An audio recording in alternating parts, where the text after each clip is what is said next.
No more fucking around. It's Wild Style Radio. Wild Style Radio. Style Radio. Stand up and shine.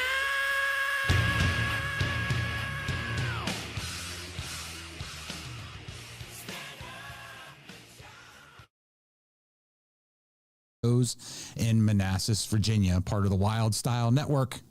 What's up, my friend? Beautifully said, Kevin. As always, very beautifully I said. was a little tongue-tied there at the beginning, but... Well, no, we have different cadence. We have the boss managing live production, and John evidently is floating around in remote production somewhere. So it's kind of bizarre to see the boss like on the other side of the panel. We can actually see him. It was very right. Like he was very precise too. Like, you know what I mean? Like when the music kicked and the video kicked in, that's what I'm saying. It's like having you're a quarterback with a different center. Yeah, it's kind of COVID-esque, right? You know, we got John down the road, helping produce the show. So he pulled a rib muscle. A little weird. Yeah. I'm not going to ask how. Banking it too hard. We'll leave it open to the imagination. Exactly. I love it. We can pick on John, like the boss just pointed out. Like John's not here to defend himself, so we can pick on his ass all night long, and he's remotely watching. It's almost as fun as picking on Scott. Yeah, exactly. Yeah. How was your Thanksgiving? It was good. It was good, man. It was okay. So, like, I'm glad you brought that up because I stopped eating Thanksgiving dinner to watch the Jack White halftime show on the Detroit Lions You were football eating game. early then. We were eating early. And and I say that I stopped, and then that like caused pause with everybody who I was with. And then the TV kind of turned to where everybody was eating. And then everybody wound up watching the Jack White 8-minute, fantastic, amazing live performance of that day. It was awesome. It was The awesome. same one. What's that? Did we see the same? You did not like, the boss did I not. thought it was terrible. He did not like that performance. Man, I loved I it. thought he was bad. Bad I ass. thought he lost his fastball. Wow. All right. The boss. I'd like him, but Is your mic on? You gotta like people gotta hear how wrong you are. Can you hear me? Sorry. Yeah, we got you now. Yeah, I we was a got little you. too far away. Yeah. Yeah, I felt like he lost his fastball. He wasn't as good as he used to be, in my opinion. He was a beast, man. Like that was a live football show. I know. It was awesome. It was badass. The Detroit tribute too with Eminem Yes. popping out, which Yeah. is a nice surprise. That caught the young folk who were eating Thanksgiving with us because Right. like when they, oh my God, the Jack White tune they opened with just blanked out of my head at like inopportune timing. Oh God. Oh, I missed the very beginning of Oh, it, so my I came God. in as Eminem came I on gotta stage. look it up, but like, you know, coming out of that opening tune when they went into what I thought was "Hello Operator," which turns out to be an Eminem song. Right. Like they like the kids in the room saw that coming. Yeah. They saw him like shooting up out of the chute and like kicking into an Eminem song. They probably knew about it on TikTok or something. All right, like man, I'm not like researched or rehearsed or anything. Right. Like Jack White halftime show, opening song. I just heard some talking going on outside the booth. Oh, that's how I'm feeling. Like, how did I forget that that's how I'm feeling? So yeah, right. So when I saw that, I'm kind of like, all right, this might be something for me being a big Jack White fan and maybe less for other people. And then when the Eminem piece hit, that kicked it into another gear. And the other thing I liked about that a lot is they let fans onto the field in Yes. front of the performance, which if you saw other halftime performances, there was more lip syncing and that wasn't Correct. happening. So that live feel was not there. I'm sure that was all part of his deal. What I was thankful for. The other thing I also liked, I liked the cutaways before the halftime show when Jack White was like up in the stands and he definitely did not fit in place with the rest of the football crowd. And he had like his own eccentricities, you know, kind of flying like up in those stands. And he just looked like Jack White and his entourage looked like them. And they looked like they shouldn't have been watching a football game. Well, I mean, and I was shocked that they concluded with Seven Nation Army. Yeah, right. Right. And then there was that. It was good. I loved it. Better than the post in the second game, which is what I was watching while we were eating dinner. Okay. Yes, exactly. Post Malone. Yeah. Yeah. So like, I watched that too. Of course you're a Cowboys fan. So of course you watched that game. But yeah, so the performances are on all of our social media. We've reposted those links. The NFL reposted the whole broadcast. That should be what a Super Bowl halftime show should look like. All right. Live performance from great rock and roll. So like I'm going to go back and say that again and again. And then they also released that performance as a live streaming service or a live streaming music, I think in 3 different songs as a playlist on most streaming platforms. So if you didn't catch it in halftime, you can catch it on the YouTube, you can catch it through our social media, and you can catch it through any streaming service that you use. Yeah, and you posted an awesome reel today, kind of going back to our last show when we were talking about the Rock and Roll Hall of Fame. Yeah. With the Bad Company cover. Yeah. Side by side with Taylor Momsen. Yes, doing like her best Paul Rogers. Yes. Which was beastly. Yes. Yeah. You know, that's a killer album. And I just love the diversity of the bands that are covering all of the Bad Company tunes, and exactly, it's been on a heavy rotation in when I'm working out. So, and you see that jump. I'm going to do my quick math here from Paul Rogers singing it in 1970, which is amazing because it's now 2025. Right. So that would be 55 years, like when that song was initially like released as a single. And that's just stunning to think that that song is 55 years old. But Taylor Momsen makes it feel relevant to today. Absolutely. And it just makes us that much older. But wiser. Well, yeah, we can go with that. Yeah. All right. So we're doing something a little bit different tonight. If you saw this on our social media, we're becoming fashionistas in a way.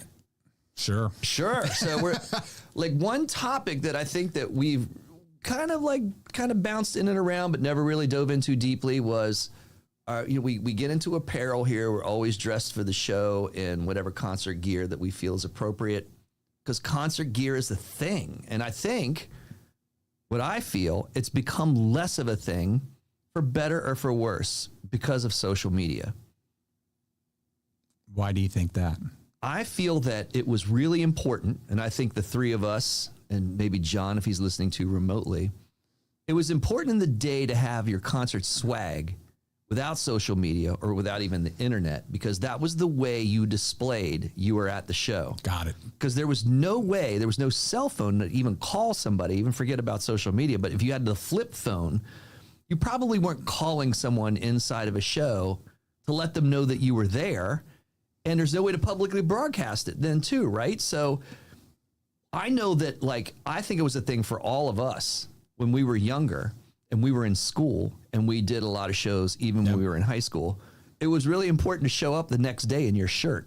Absolutely. Because the conversation was, I was there too. Right. You know, like you missed the people. You didn't see them inside. Like now you can post a picture in social media and then you get responses from people. Yep. And I love that. I think that's wonderful. Like, I don't think that's a bad thing. No, I get the point now. Yeah. Yeah. Totally. Back in the day, that was the thing. You know, we go to the show. First thing we do, we get to the merch table, buy the shirt or shirts, and one of them's going on right then and there. We and wore it the next day. Like, because then you saw people in the halls. They were like, holy shit, you were there. Yeah. I was there. You know, where were you? That's when you had those discussions, not like you post the picture and now it's like, I'm in section 103. And you look across and see the person or even meet the person. Remember this?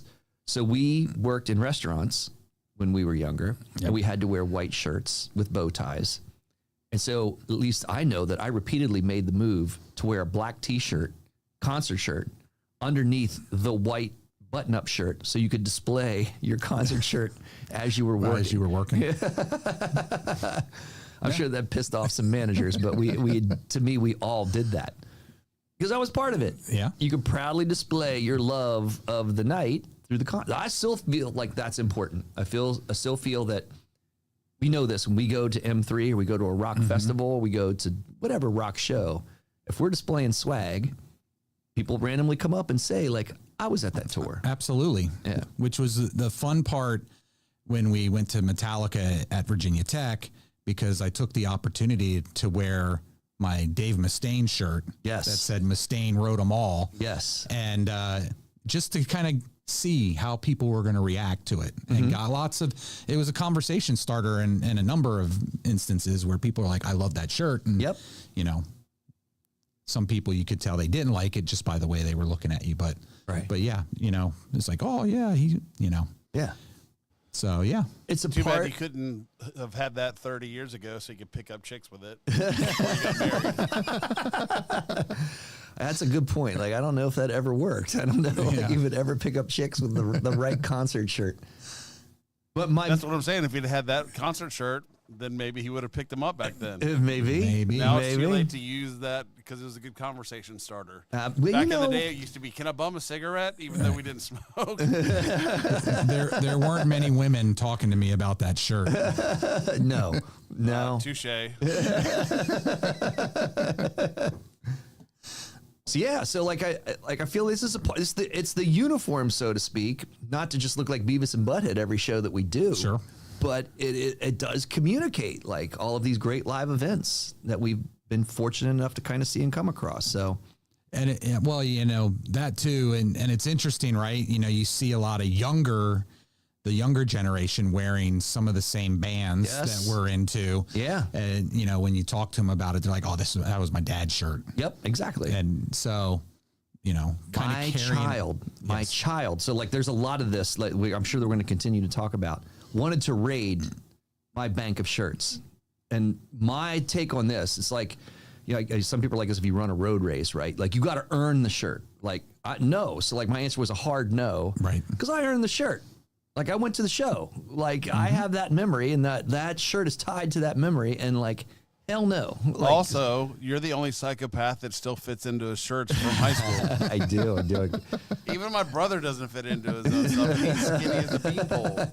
So I love that you're bringing up this, because I absolutely have wicked old shirts, and like, I have tried to keep them, vacuum packed like the Constitution and sealed. You know what I mean? So that it would. I had them. I just had to sew two of them together so I could wear them. All of mine disappeared. The ones from high school. Sure. I don't know what happened to them. So, well, my mother calls these things dust rags. Like, she's just like, those are dust rags. Like, what? Yeah. Like, you're putting those on and you're going out, and like, you should be wiping a table with that. You're like my brother Eric. Eric wears it until there's like 3 molecules left holding it together. Absolutely. You can see through it. Yeah. Yeah. Because like, you're never going to get that shirt again. So that again, like Unless is you go on eBay and find one. Exactly. Right. And then they're way overpriced, and then they're also 4 times smaller than what they say they are. Right. They've shrunk over the years. Right. So And they like say they're vintage, but in most this. cases they're not. I love that you're bringing this all up too, because I get that. I go back to that too. Like, you're talking about the size of the shirt, and there is shrinkage like over time. I just don't even feel like an extra large in the 80s and 90s is the same as an extra large now. Like, I think an extra large, in other words, those shirts felt smaller, because I bought a lot bigger sized shirts, and the shirts of a lower size now, and I haven't lost weight, they fit bigger on me. Like, I just think the sizing has changed in the shirt world. Americans have, because I've seen that before from some of the stuff that I order from overseas for the fights, or we've gotten some stuff from Mexico for my day job. Right. And the sizes, like, they don't even really have extra large usually. Right. And a large is like a small to medium adult. Yeah. Right. So, right. All of these pieces, like, so I'll say this also, so my girlfriend, when she first moved in, saw my growing, because it's still growing, like, shirt collection. And it's easy for me to say that I have a closet full. Like, it's no exaggeration, because I do keep everything. Yeah. Like, this is the one thing I obsessively collect. I have hundreds. I don't know how many I even have. So she said the horrible comment, which made me just almost have a heart attack. Like, you have a lot of shirts. You're never going to wear all of those, which is probably true. I should sew them together into a quilt. Okay. No. You're not at that age yet. No.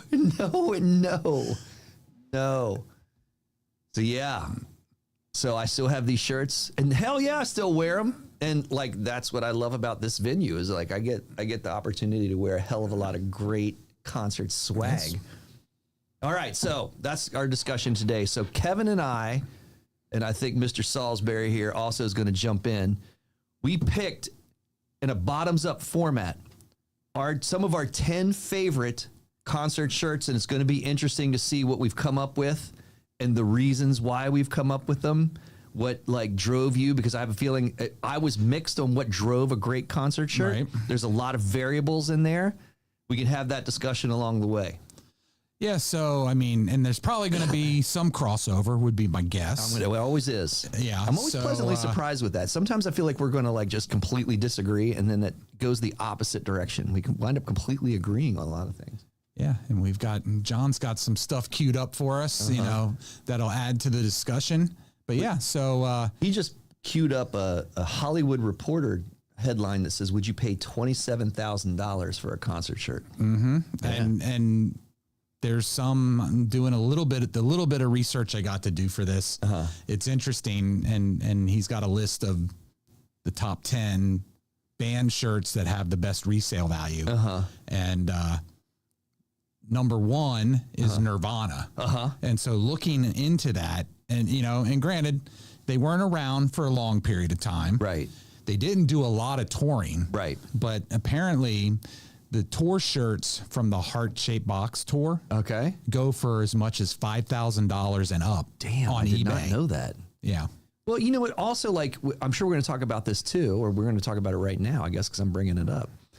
There's eras for shirts, I feel. And there was a much heavier emphasis on a concert shirt in the 80s to me with glam metal or even thrash metal than there was in the 90s with grunge. It's kind of like the grunge thing is like this, you were downplaying appearances. Yep.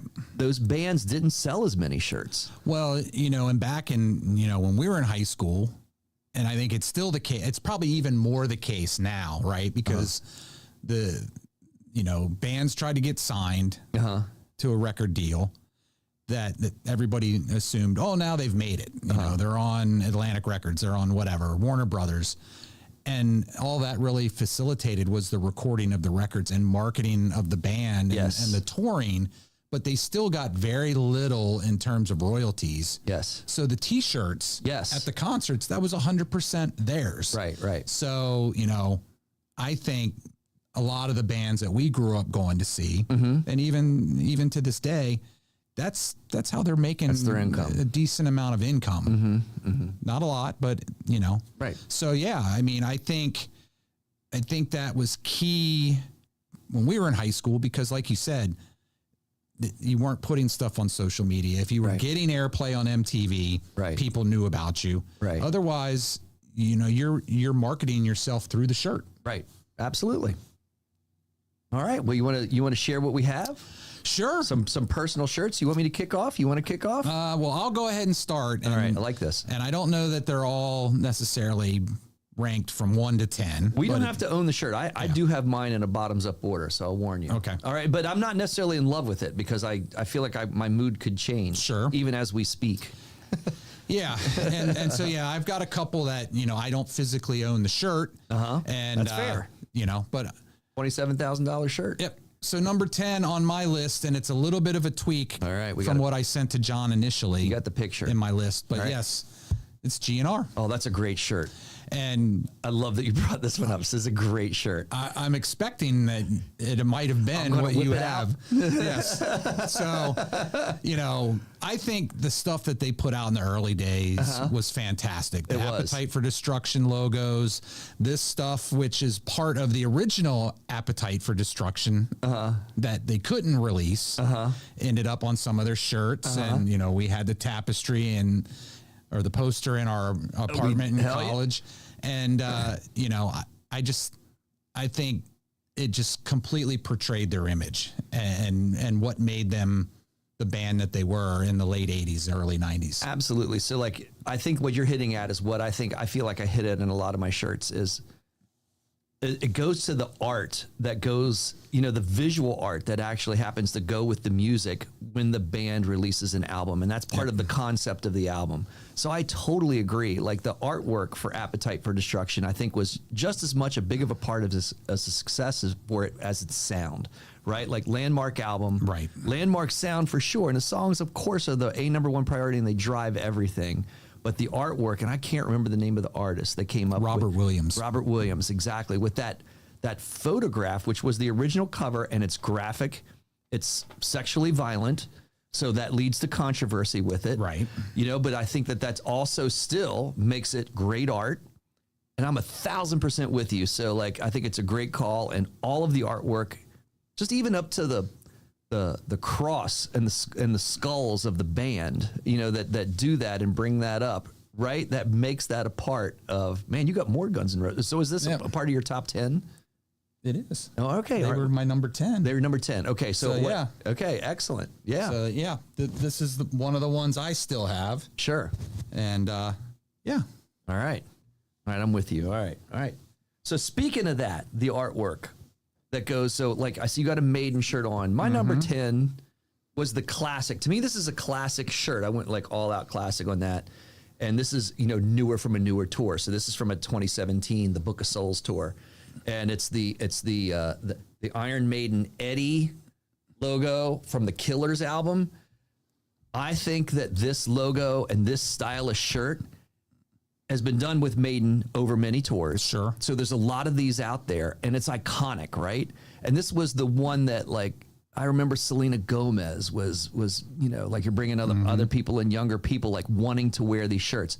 I would bet the farm she's never gone to an Iron Maiden show. She's famous. Maybe she like popped in on one because somebody let her like slide in on the side of the stage. I couldn't imagine that she's an actual Maiden fan, but because of the graphic and the iconography of this shirt, it just makes it a hit. So to me, like, that's why I'd say it is my number 10. It's just a classic and a classic look. Yep. And so there you go. I think they're at the top of the list in terms of bands that have used the artwork Yeah. to sell the band. Yeah. The music's obviously great and all of that, but when you go to a Maiden show, the merch table is enormous. Yeah, absolutely. Because they have almost 20 or more options. Right. And a lot of it is, you know, the album cover artwork that's been rolled into newer tours. Right. You know, this one is a combination of Yes. the Samurai Eddie and the Trooper Eddie.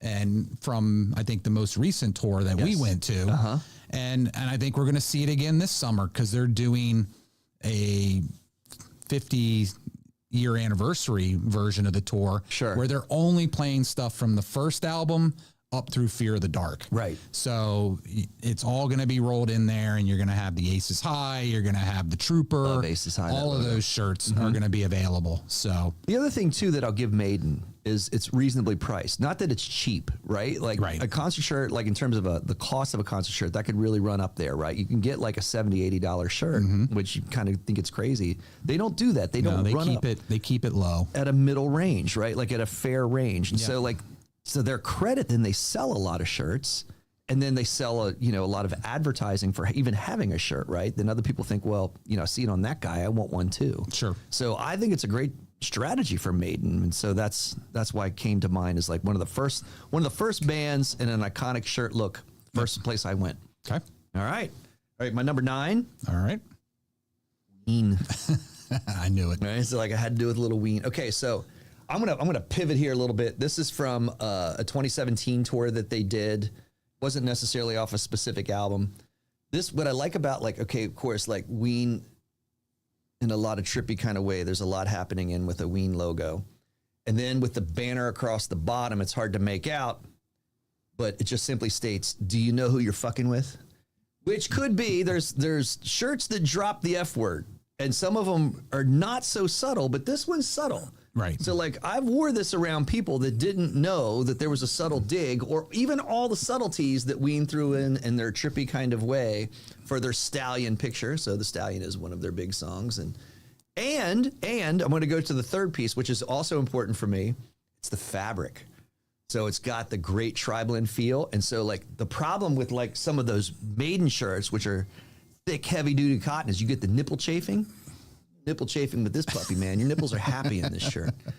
So like I go to that a lot, man, just because it's just so damn comfy. So Ween scored in a lot of directions. And So it's a little more subtle than the Kid Rock glowing middle finger. yeah, we have a friend of ours that had the Kid Rock glowing middle finger that was as large as the torso of the shirt. You couldn't miss it if you tried. And then it said "fuck off and die" on the back. So like it's kind of making a less subtle statement as opposed to the Ween, do you know who you're fucking with, as a small banner across the bottom. All right. You want me to keep going, or No, I'll all right. go. All right, So I got my number 9. all right. And as we say, That's a beautiful album things, cover. everything rolls back to Kicks. Absolutely. So, we've got tons of these, but I picked this one out of my collection mostly because it was the entry drug. And it's a local band. Yep, local band. To us, and it's an iconic album cover of a very underrated album. Absolutely. Which had its 40th year anniversary this year. Yeah. And the interesting thing, that a lot of the bands have been able to do, particularly when they've had a longer longevity and more success, is the shirts can be more specific to songs. And Kicks I thought did a great job of that as we went down the road, where they had the Girl Money shirts and the She Dropped the Bomb shirt. And then obviously, I've got these on my graphic as well. But the last show, they were able to start doing shirts that were very specific to different events. I hear you with that. Shows, I struggle which make with that. Very unique and special. I know, exactly. And that's a part of some of my selections too. So I hear you, because it does have to go with the show that you witnessed. Right. That's an important piece. Excellent, man. Yeah, no, so I'm down with that. All right, so another band that, you and I, like, everything doesn't go back to Kicks. It certainly goes a lot in the Stand Up and Shout rock show with Dirty Honey. Woo! So again, like, just a bitchin' logo. So, and Dirty Honey shirts are also reasonably priced as an up and coming band, so to speak, not necessarily with the biggest domestic popularity that some of the other bands that we talk about. Oh, you give me a boo on this shirt. So, so I think, like, this is one of the things about Dirty Honey that caught me right out of the gate. And we have a lot of Dirty Honey shirts, in other words. So that's what I'm saying. Like, when they're coming up, we bought a lot of these, so I had to debate between a lot of the shirts that are out there. But this just screams and smacks of that great logo that they came up with. And which is, for the most part, in the basis of most of their shirts. Right. But even they've started to specialize and highlight specific songs or, the album itself. Exactly. And then the other gear, so like in terms of all the Dirty Honey shirts, one of the things that we come across, now I held up a brown Ween shirt, which again, like for Ween painting the town brown, like why wouldn't you have a brown shirt? All these damn shirts come in black. And so I have a hell of a lot of black concert shirts because you're going to get that pretty much every time. So not only you and I, but I know a lot of people go out there and like, I want something other than black. And this does have the black to it, but it's the sleeves, those mustard honey colored sleeves, I think makes this pop in that baseball jersey kind of way. And it to me is the classic Dirty Honey. It's the first time I saw Dirty Honey, I got this shirt. And I noticed it on the wall. And get this, I saw them with Alter Bridge and Greta Van Fleet. That was the lineup at MECU Pavilion, like up in Baltimore, like 2016, 2017, like in and around that time. So what a great lineup. And I was struggling between which shirt to buy because, I didn't have money to necessarily shoulder all three. So I was going to pick one. And I didn't know Dirty Honey as well. That was the first time I was seeing them live. And then it was the logo then. I was like, it was a great live show, the logo. I think I'm going to start to latch on to these guys. And holy smokes, did I latch on to them. All right, so like the boss booed me on this. Why you boo this pick? That boring. It's not old school. So you want it to be all old school? Yeah. Oh, all right. Okay. All right. That's kind of interesting. Yeah, that's my whole list is all old school. I'll go. This is kind of old school, but new school at the same time. So, Pantera, obviously. That's very you, Kevin. Huge Pantera fan, but this is from the most recent tour when they were opening for Metallica. So a little bit new school, but you got different sound, man. I know. I think the classic shirt for them that really kind of sold them as the band was when they released their second album, and it's the Vulgar Display of Power. Yeah. Album where the dude's just taking one right on the chin. Because that's, to a certain extent, when you first hear them, that's how you feel. And, but yeah. So all right. Pantera. All right. Excellent. All right. Well, I'm going to get booed again because I'm going to get a little bit newer. I don't know if it's fully new, but it's newer than probably the old school that the boss wants. I also went with this because it's a different, even length of shirt. I'm a big Queens of the Stone Age fan. I love the stoner vibe of the logo of this Queens of the Stone Age shirt. And this was off of their 2022 tour. So it has, again, those reverse on the sleeves. So it's got the, it's got a different appearance than your regular black. And of course, it's tri-blend fabrics. So my nipples are going to be nice and happy for this one. Come on, man. This is a great stoner logo. Like, it's just great. It's throwback to like them being Caius and stoner rock in the 90s. If you want to go old school, it feels like that. No. Absolutely. This is a stand up and shout rock show, not stand up and bend over show. Oh, wow. Dude, Queens are rock and roll. They're all right. They're fantastic. All right. I think you're going to be surprised at some of the ones that I have. All right, yeah. You want to chime in? You want to throw some of them out there? I mean, I can, or I can give it to you at the end, whatever. All right, whatever you're feeling. You brought it up, so I'm throwing it back at you. So this one is for you, really. Oh, I like this. My brother also wore it for 20 years after I got rid of it. Fat Cats Jazz Festival. Oh, yeah. I mean,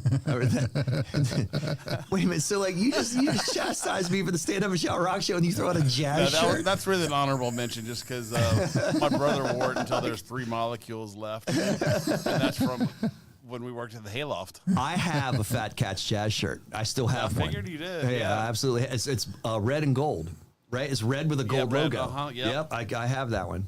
I still have that. Yeah, I think like my lower end, I'll give you some of those. Skid Row. When I'm not toured, surprised by that. That was great. Of course, Steelheart. Oh, there you go. That's Steelheart. what I was missing. Yeah. I mean, the T-shirt was great, and then of course I was banging the T-shirt seller. So, that helped out. So you had an additional memory like tied, just not the show itself. Yeah, I think I told you about that whenever I was hanging out with her and we got to the shows, and they were all kind of scamming on her up at the hotel in Oh, DC. that's right. Yes, I do remember this. And then Bart and them were with them, and they're like, "What happened to I can't remember Gina or maybe I can't remember her name." Yeah. What happened to her? And they're like, "Oh, she just left with Jeff." They're like, that motherfucker. They thought they were going to bang her, but I got the tickets through her, so whatever. And again, lower because the T-shirt's not great, but I just love it. Badlands. Of course. Yeah. That's a strong call. Yeah. That's when you got bent over by Badlands and got a signature. No, I got the signature on the jean jacket. A jean jacket. All right. All right. Yeah. Nope. But I've skipped far enough ahead. I'll let you guys go. I've still got some more, though. All right. Like it. All right. Well, I don't have this with me, but my next on my list was Slayer. Iconic. You know, definitely old school. Wow. I never heard that reaction to Slayer before. You know, the thrash bands, they did it right in terms of the graphics. You know, the brand was on point, and, you know, they all wore each other's shirts, which I guess back in the early days, it was a poserish to wear your own shirt. Yes. Or to go see a Metallica show wearing a Metallica shirt. Correct. So you saw a lot of the thrash bands were right. And then at some point, then it was cool to even wear your own shirt on stage. You know, our friend Anders is, Anders is Anders. And so he's hard to describe as a character for those that don't know Anders. Right. But he still imagine Kramer, but goofier. Yes. Yeah. Like a more ridiculous version of Kramer from Seinfeld. He still has this huge aversion to wearing the band shirt that you're going to see. Like, he will bust my balls if I do something like that. Like, or if the band themselves wears one of their own shirts while they're playing. Like, like he just has like the worst reaction to that Kramer. Except I think the Grateful Dead wear Grateful Dead shirts. Look, I'm not saying it's not hypocritical. Not saying that. That sounds about right for him. Right. All right, number 6. Because I have a lot. I think that in terms of art, when I go to Slash, because I'm about to pull out a Slash shirt, I have a lot of Slash shirts. I've seen him a lot of times. And he always comes out with great, iconic art for all of his albums. And so, like, if you're not following him on social media, I feel like anybody should, because you're getting more than just tour updates or just regular standard music news about Slash, because he really does like to explore like really just kind of a distorted art approach. And I think that this Slash shirt off of the Apocalyptic Love Tour of 2012 and 2013, look at that art, man, that you're like brandishing across your torso. Am I going to get something? There, I figured on that one that I would get like, because I know that the boss would like the two ladies there, the good and evil coming to clash over top of Slash's guitar. It's just a beast of a shirt. I always get a reaction when I wear this shirt. Like, I'm not saying it's always positive, because it is, it is sexually suggestive. I think that that's okay. You know what I mean? It's not like full on like, craziness. It's a PG-13 shirt. But it's mostly a positive reaction, but I always get a reaction to this just because the artwork on it is so strong. Awesome. Yeah. Sorry, my sound effects are limited. I need to program in Look, it's more. It's way more than John would do. Ooh. Ooh, burn. Ooh. So my number 6, I got the Stones. Sorry, that was John. Number 6 for me, Rolling Stones. Iconic logo, iconic band. Right. The logo's always rolled into the shirt. Right. And it it can vary based on the particular tour. Yep. They even cross-promoted with bands that they were touring with. So there was the one tour where GNR was with them. Mm-hmm. So you had the GNR cross logo inside of the mouth, the lips and tongue. Yeah. So I like band that makes that special too, right? That's a particular shirt you want to have because you're at that show. Sure. So I agree with that. And like, I feel like Dirty Honey's a play on that with the Dirty Honey lips that I held up earlier. Right. Like that has a Rolling Stones tongue feel to it. Yeah. So Mick Jagger designed that logo, and it's obviously stuck for a hell of a long time. So bonus info on that. This is only for the listeners that we know. What's the best version of that logo? Whether it's on a T-shirt or whatever. Listeners that we know. That's a big hint. Yes. So any of the guys that we grew up with will probably like this one, this little tidbit of trivia. I'm gonna. It's gonna be one of those things I'm gonna know when you say it. The tattoo of the logo on Eric Golder's body that Jimmy Crabtree did at Beach Week or the beach trip. I totally forgot about that. That's the best version of the logo. The tongue in all the wrong places. Yes. We'll just call it like an homage to that. Yeah. You gotta be careful where you place that tongue. For sure.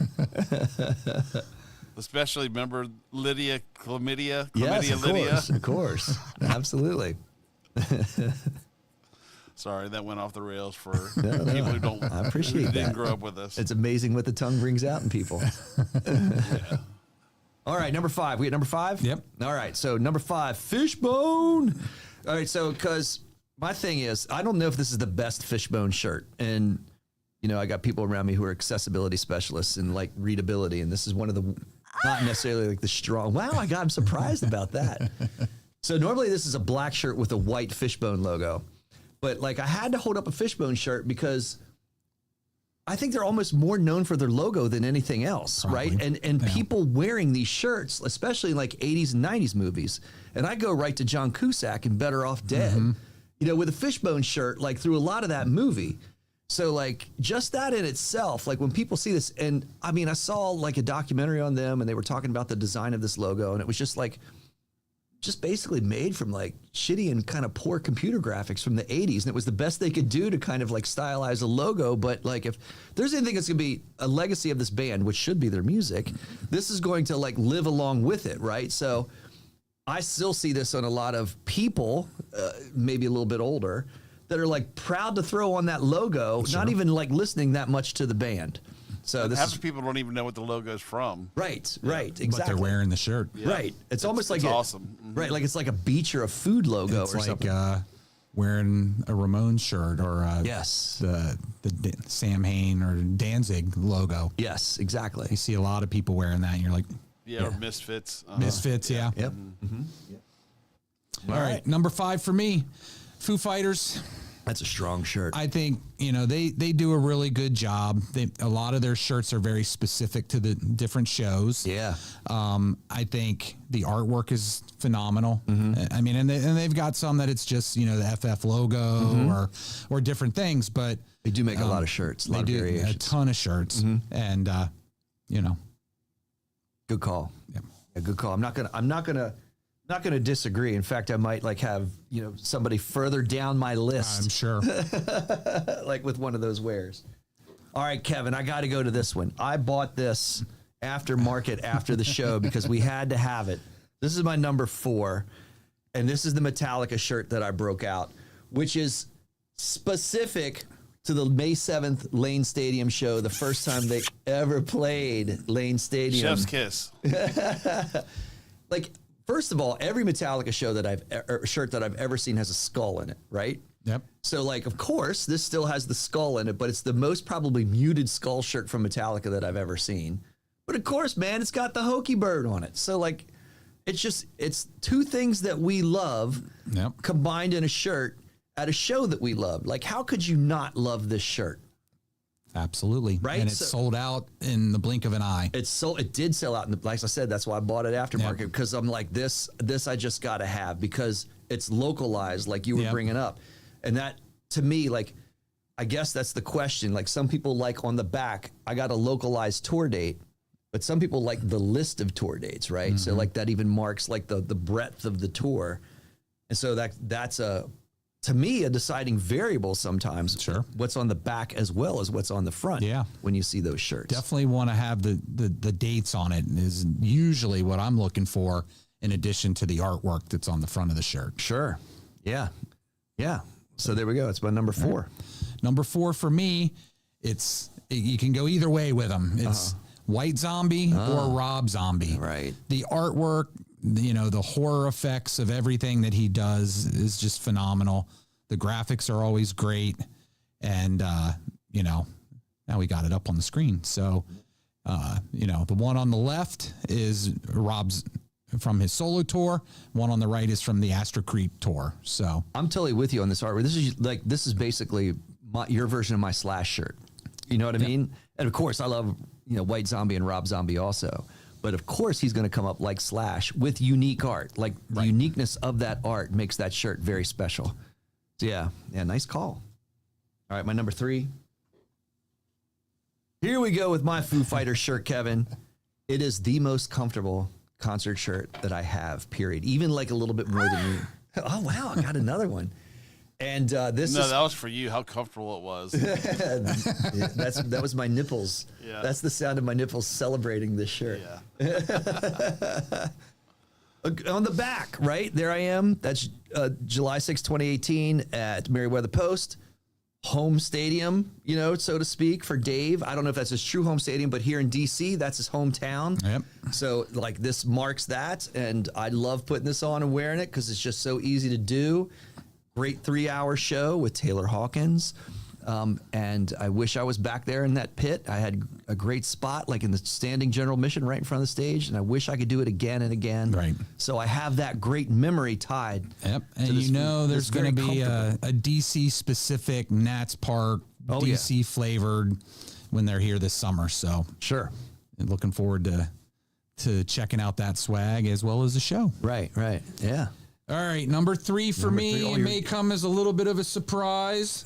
But that is a little bit of a surprise. I'm surprised that's not further down the list. Yeah, it could be. It very well could be. But, Megadeth from their most... Actually, this is from, I guess it was all still the same tour, but it was from their most recent tour when we saw them opening for Five Finger Death Punch. Absolutely, which was stunning. The thing with Megadeth is, and in their shirts, everything kind of going back to Eddie. It's Vic, right? Is the centerpiece of that, and they do the album, they do the songs, they even will do shirts for people they're touring with. So when they toured with Lamb of God, they had a specific Megadeth Lamb of God shirt. They had from the show we were at, they had one that was combined between them and Five Finger Death Punch. Sure. So they do a lot of cross promotion of the bands that they're touring with. Right. So absolutely. So it should be interesting. There maybe will even be a Maiden and Megadeth combo shirt. Right. So love it. Yeah. Like I said, all of those reasons, I'm surprised that's not a little bit further down your list. I have the same shirt, obviously. Like I wear it a lot too. And then again, no it's nipple tri-blend, chafing. yes. Yeah, and it's got the tri-blend fabric, which I think is like key in this day and age.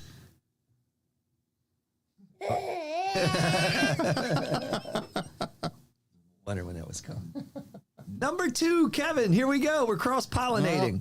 I had to break this out because this is just such a badass shirt. Now, this was heavy duty in 1987. This would be nipple chafing, but not anymore, baby. This is as comfy as it gets. Few threads holding it together. Right, and hell yeah, where it has that great appetite for destruction, artwork that's on it, including this across the back, which causes a lot of controversy.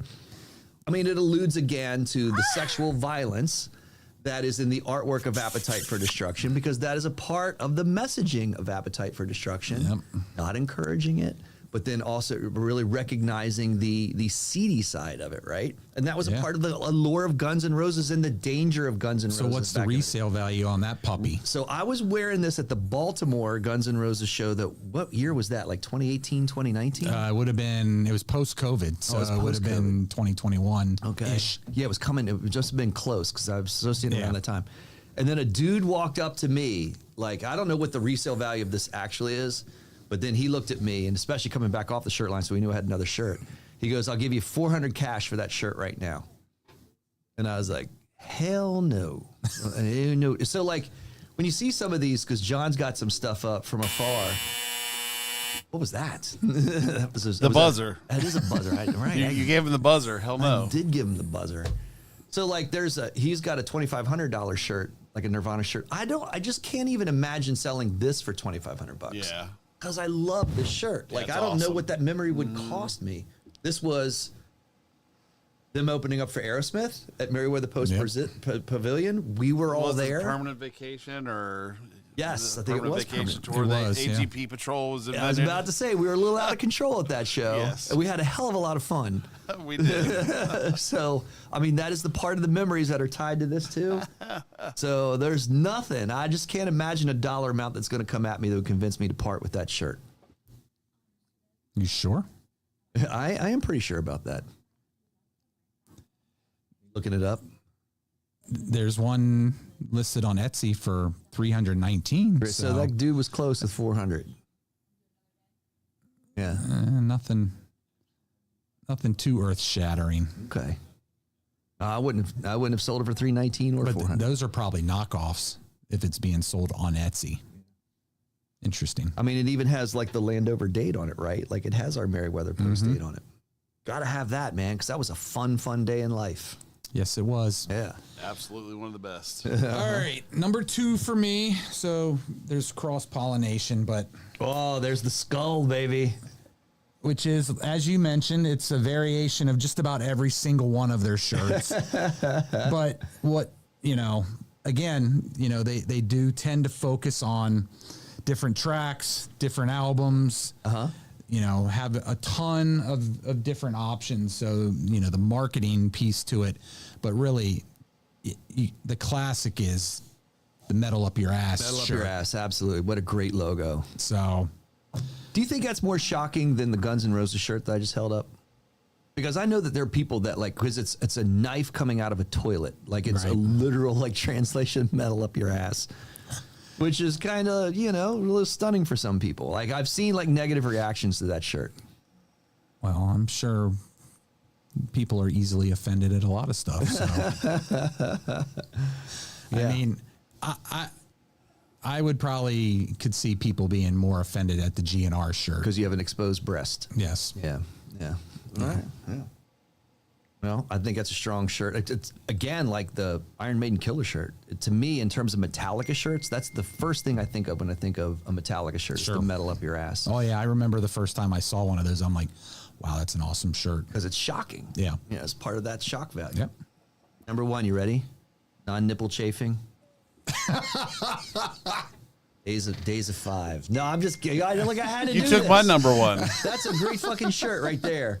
That's why I was waiting until you guys were done. right? I didn't want to ruin your list by having that as my number 1. 5 points.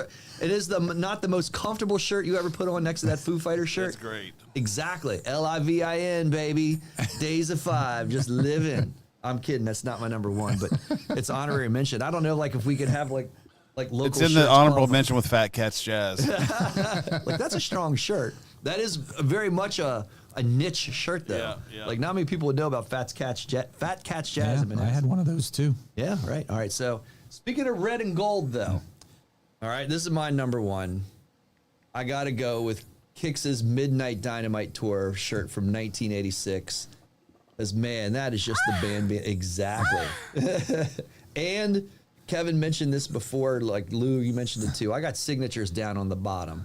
So I have Steve Whiteman, Jimmy Chalfant, Ronnie Yalkins, and Brian Forsythe signed this shirt. The only one I don't have with a signature on it is Donnie Purnell, because he's not really around to sign anymore. I think I got it signed in the mid-2000s, but man, just like another great night in life, and it's just a strong, just straightforward, up the gut. I love the red and the gold, you know, so like it's just a different color variation. It makes the logo pop. Yep.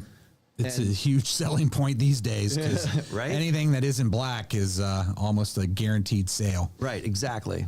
So like that one, as you're mentioning there, Lou, it's about ready to fall to dust. So Yeah. it doesn't hit a washing machine. It's got signatures on it. Oh, I yeah. still wear it. I do still wear it. But when I hand wash it, or my girlfriend hand wash it with a little bit of, I don't know, OxyClean or something like that. And it still smells like mothballs though, because it's so damn old.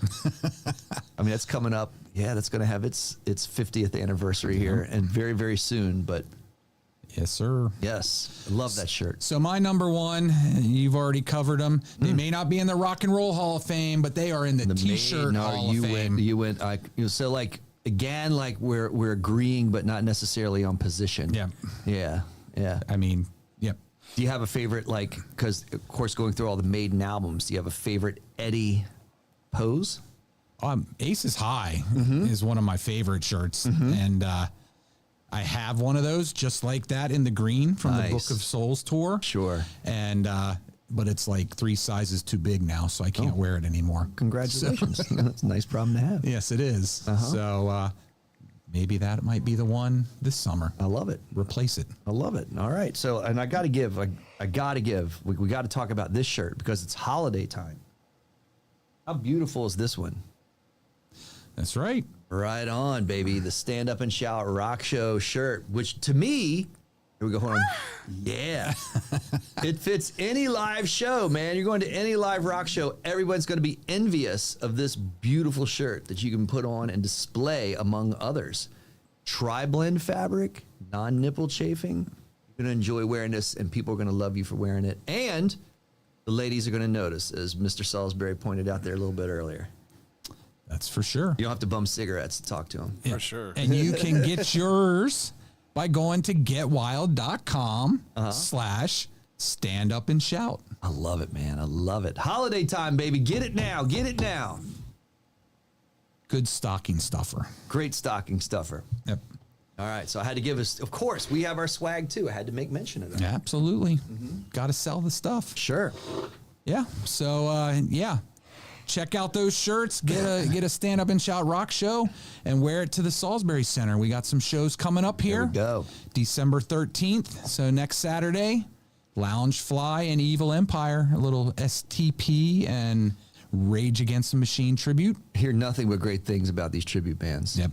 I heard they're very strong, and we've seen a lot of great tribute acts here, and I think this is just going to be another in the line of those that are out there doing this type of thing. I agree. Looking forward to that one.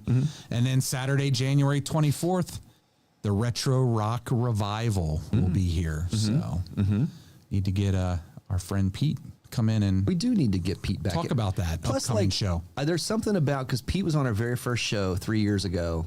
I like him coming in like over the holidays. It's a little bit kind of like reminiscent of, kind of the kickoff of the Stand Up and Shout Rock show. Yep. Which I'd love to have that over again. I'd like to do that as the one show. Like, damn, if I knew what I knew then, Yeah. I knew now what I knew then, like that would have been a whole lot better. Yeah, well. Yeah. I think you guys missed a couple shirts, though. All right. All right. Sorry, I love this. Yeah. I wanted to wait because I didn't want to ruin your all's if I called something out that you had also. Never ruining anything. Yeah, so of course we already discussed this one. Okay. Saigon Kick Fuck Off. Yes. Yeah. That's Fantastic. going to be your like shock shirt, right? Yes. Yeah. Yeah. Mm-hmm. Yeah. when my hair was long enough to cover the fuck. Or at least gray it a little bit so somebody can kind of start to piece together. Does it really say that? Yeah, exactly. Got kicked out of Manassas Mall for wearing it. Sure. I was like, but you can't even read it. I know what it says. Too funny. I thought you were going to miss Metal Up Your Ass, but you got that one. Yeah. Misfits we discussed, but I think that's another classic. Yeah, it is. Of course, Kicks. Jackal. Yeah. Rock Me, Roll Me, Jackal Me Off. Those are pretty cool. And She Loves My Cock one. That one's pretty good. They always have good T-shirts. That one's a little sexually suggestive. I'll just make that note. A little rough. Certainly not on the Me Too list. The Rat World Infestation, just because of the nostalgia of it. I And it's know. also, I think, what I was wearing when I painted Damon's sleeve. The one that was like, that's where I wish I had, the shirt that I wish I still had, and I really don't know what happened to it, was my purple Rat Invasion of Your Privacy tour shirt. Because it was purple. Yeah. Like, how often you see a metal shirt? I always had black ones. That one was purple. black. And, of course, mine was sleeveless, as all mine were. I think, actually, I might be wearing that Rat T-shirt in the picture downstairs on the speakeasy door. That's awesome. Me passed out in the chair with my mullet and feathered hair. Free money. So these are the ones, really, that I think that you missed out on. Okay. And I'm surprised you didn't call this one out. Andrew WK. Oh, that's a good shirt. That is a great shirt. With the blood down his face. Yes, that is. Where he punched himself in the face so that he'd bleed for the album cover. Yeah. That is a great shirt. Yeah, and then Killer Dwarves. Okay. That is very you. Yeah, that I love that one. And then love everything Killer Dwarves. One of the best, even so good that my brother wanted it for a Christmas present, and that's how I know that they come smaller sizes. Because I ordered him a large and it came back a medium. Because I think just because it was so old and it shrunk. Killer Dwarves. I mean, not Killer Dwarves. Dangerous Toys. Yes. Yep. Yeah. The hard thing about Dangerous Toys is that I finally saw them for the first time in my life like 2 years ago. Oh, really? Yeah. So like I always loved the logo. I wanted to see them back in the day. Hammerjacks, they were so good. I bet. Like I never saw the that. only time I saw them was on Operation Rock and Roll. That was a good tour. I know, and I finally caught, and I was so excited to finally see them. And yeah. Otherwise, and I think I was looking for a Dangerous Toy shirt that day, and they weren't selling them. Yeah, I mean their T-shirts, their concert T-shirts were great with that clown. Yep, exactly. Yeah, it's another great logo. Yeah. Yep. Yeah, that was it. It was just a few of them that I thought of that I figured you would probably pick a couple of those out. Well, so with the Dangerous Toys thing, I remember this because it was the M3 Rock Festival. Yeah. So I remember they had the Lover Boy shirt. This is to me the opposite, and I don't have a really good picture of it, of like probably a good idea for a concert shirt. And it was the Get Lucky album cover, right? Which is like, I think it's Mike Renfro. I think it's his butt in red leather pants, and then he's got like the crossed fingers like by his butt cheek. Like it's not a good look, you know what I mean? Like I'm not gonna buy a shirt that says Lover Boy and then have that like icon like on my chest, the Get Lucky, you know, with Mike Renfro and the red leather and like, and it says Lover Boy on it. Like, and then that was a great album cover T-shirt. Sure, but like I think that anybody like maybe above 45 would have understood that, but anybody younger than 45 is like, what the fuck is that shirt? Yeah. I was like, and where are the Dangerous Toy shirts? Yeah. Stand outside of a toy store getting arrested. Right. Exactly. Right. All right. So John has this one website up listing some shirts. Just their resale value. So that John Lennon shirt. Got it to John Lennon for $12.50. That's defunct from the website Defunct. Oh man, vintage 90s Jesus Sin of the World. Teenage Fan Club. All right. I wouldn't have expected that band to be up there. Butthole Surfers. They have good graphics. They do have a lot of great graphics. I mean, they like Slash come across a lot of great art. Oh, Alice in Chains. That's interesting. $2,000. And it's specific because an Alice in Chains shirt almost made my list. Yeah, me too. Yeah, I almost made it. Ghost in a Shell. Yeah, I actually thought about circle jerks also. Yes. Yeah. Yeah. Oh, and the other one that everybody wears that they don't know what it is the Black Flag logo. Yes. Bjork, Yeah. $3,600. Who would have guessed? All right, there's a Biggie shirt, Biggie Smalls. I think like probably a lot of acts that have passed. Right, you're not going to get any of the more of their tour shirts any longer. Sade, another big name that's up there. Big Daddy Kane. Good work. All right. Graphically, not a whole lot then Nails, going on Downward there. Spiral. All right. Well, there we go. So if you see this, see some things that you would like to comment on or let us know about your taste in concert attire, we'd love to hear it. Absolutely. So put that out there. Yeah, and our next episode coming up in a couple weeks is going to be our end of year wrap up. Amazingly, we're going to be talking about the best of 2025 in 2 weeks on the Stand Up and Shout Rock Show. Right. So That's crazy. I know. already there, and yeah, lots of superlatives, maybe a couple predictions. One of the funnest shows we do. Yep, absolutely. Easily. Yep. So, all right. All right. So we're closing. Sorry, John's calling me. He's just like, I see that. The producer's calling the boss to see how to shut down the show. No, How I we're going didn't to close hit out on anything. this one. I didn't hit anything. Oh, you didn't hit anything? We're pulling the curtain back right now. Okay, all right. So tell me what I got to do, John. I love it. The computer screen hit fade, Not calling for a Stand Up and Shout Rock Show shirt? Yeah. and then go ahead and hit the record button in the bottom left to stop the recording, and then hit the stream button in the middle at the bottom to stop. It's a lot of conversation. Yeah. It's a lot of steps. I'm surprised they're not calling you out there, Kevin. Well, you know. I know. I can't even get control of the cursor, John. You have control over it, I think. John's got control of everything remotely. The boss can't shut the show down. All right. Well, Get out another round of 10 more shirts. yeah, I guess we'll be. Another bank. Unless the battery's dead on this one. Well, on that note, then you here know we go, we'll just found do a loose out, and they'll have to fix it in post. I guess I'm so. fading Yeah. it. I think they'll just. Oh, there we go. There we go. Now I think what do just do, John? And then hit record and stream in the bottom of the vMix. So it'll chord and stream. See ya. Thanks for watching. Bye. Where's the VMix?